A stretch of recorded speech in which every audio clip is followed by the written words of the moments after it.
origins of psychological warfare were in Nazi Germany.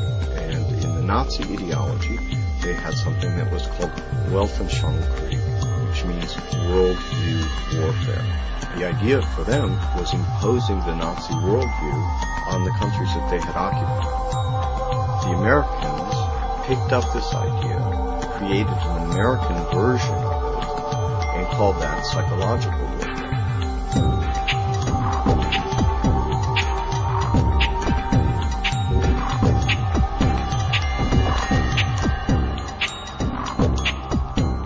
In trying to understand psychological warfare and in trying to understand the American approach to the post-war efforts to control people's minds, both as individuals and on a mass scale, there's a lot of illusions about how that was done.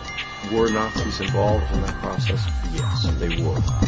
Mind control was a psychological warfare weapon that Adolf Hitler regarded as the answer for taking over the entire planet.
Project, which was an experiment carried on at Montauk Point, New York, on the southeastern tip of Long Island, that's off of metropolitan New York, was essentially two projects. It was a mind control project where they did research on how to influence the mind of man using electromagnetics.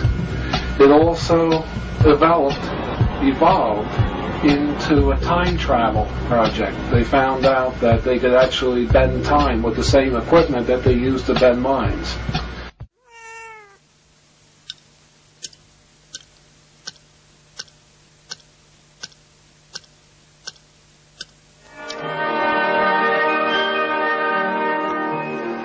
Moscow is in the midst of the last hours of summer.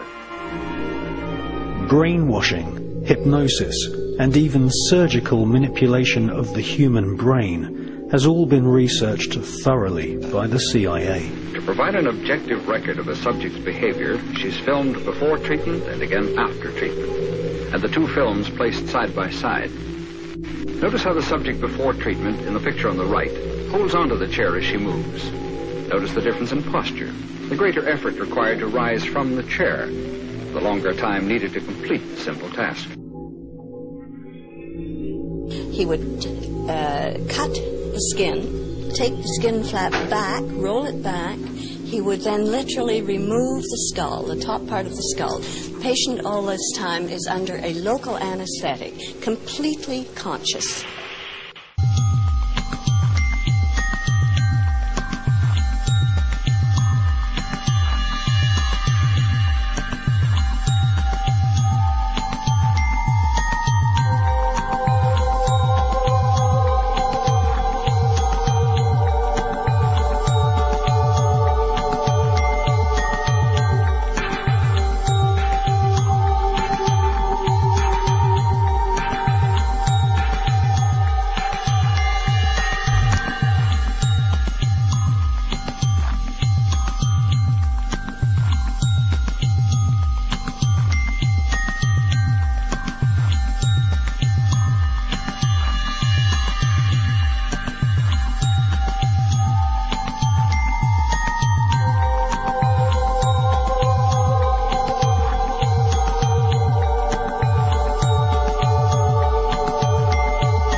name for the mind control research in this country was MK Ultra.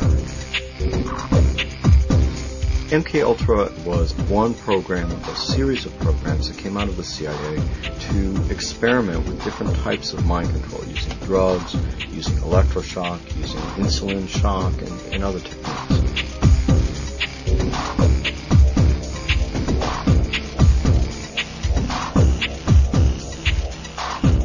I think that the goal for those people who planned the program was very straightforward. It was an attempt to figure out a way to interrogate people and to learn how to protect their own agents against control by others.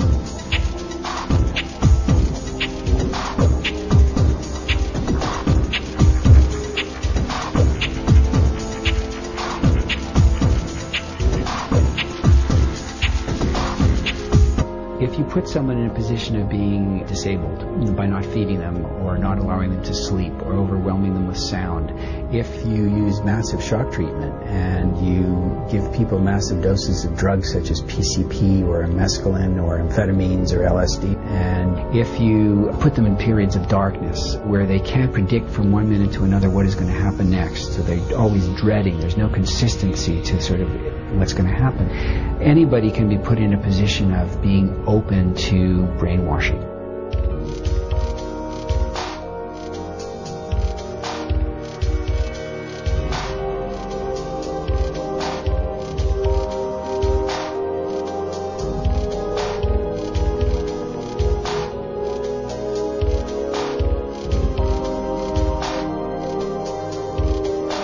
Ewan Cameron was probably the foremost psychiatrist of his time in the 1950s. He was using high-tech sound techniques. He was using multiple kinds of loop recorders to force people to listen to recorded messages 24 hours a day for weeks on end to basically destroy people's thinking patterns.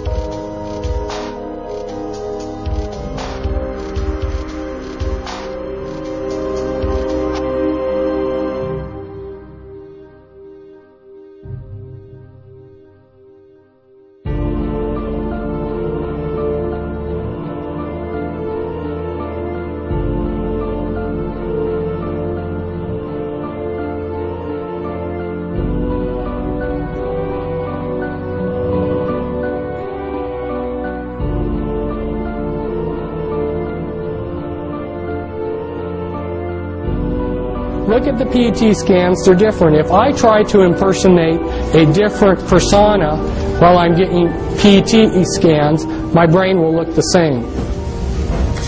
The programming is layered in, and this comes from another one of our books back there. Cisco did amazing drawings where she invited her different alters, her different personalities to work together on putting down on paper what they were seeing, because they had no talk programming. And the programming that is so sophisticated, there's so much to talk to you about. I mean, how they're using implants and on and on and on. And I'd love to tell you everything that I know, but as they go in and splinter a person's mind into thousands of disassociated pieces, they have to put those pieces together in some fashion that's going to be useful to them. So then they're structuring, and as they build the structures, they like to use structures like this. Like this is an infinity type structure, so that the person being programmed, they get a feeling like there's no beginning or no end to the programming. It gives them a hopeless feeling. And then when the master finally, the programmer or the handler finally has finished programming the slave, he will have a 3-ring binder, a laptop computer with pages that look like this, and if he wants to call up a particular alter, he would say, like Brown Levi 2003 11A, Brown Levi 2003 11A, Brown Levi 2003 11A. That right there would be the access code to pull up a particular personality that they would want. And a lot of these personalities will not live in reality. They live in a total science fiction world. They've been dehumanized. Here's how one of Cisco's alters perceived herself.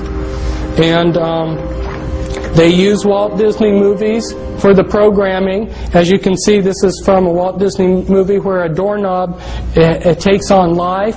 If you showed a Walt Disney movie like this, you're creating the images for them to use hypnotically as they go in and do the behavior modification and hypnosis on that altar. And so this could be used to create a doorknob alter within a person's mind.